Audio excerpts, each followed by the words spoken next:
itong nag-uutos sa mga pulis, parang kriminal yung kanilang binabantayan. Tingnan nyo.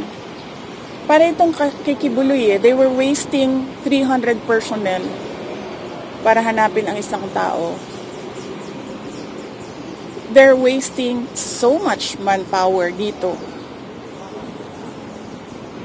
para bantayan ang isang tao na na-contempt lang. Tapos, ano yun? Kanang atikon pa ba ang mga tao ba? Nagmamadali na lahat kasi ang iniisip natin yung well-being ng pasyente. Nagmamadali na lahat. Tapos, meron pa ang mga pulis na panlilin lang ba?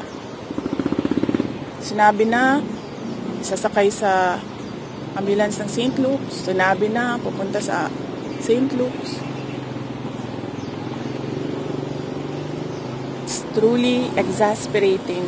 Kahit pulis, hindi mo na maasahan na tumulong. Tapos, gugulangin ka pa. Tama ba yung term na ginamit ko? Gulang. Lalansihin ka ba? Lalansingin ka pa. Diba?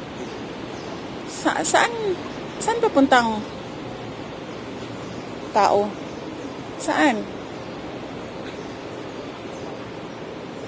Kung mismong congressman mo, papatayin ka, yung police, lalansingin ka, tingnan nyo yung palibot. Anong klaseng police yan? SWAT? Tingnan nyo yung dami ng SWAT dyan. Ano yun? Gangster? Drug lord? Chief of Staff lang yun ng Office of the Vice President. Na, for the record, hindi nag-abscond, hindi fugitive.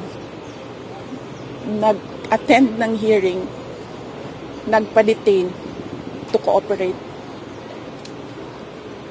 So, wala naman tayong, it's not our call kung gaano kadaming police dyan. Diba? Pero, yung lalansingin ka ng police, lilituhin ka ng police,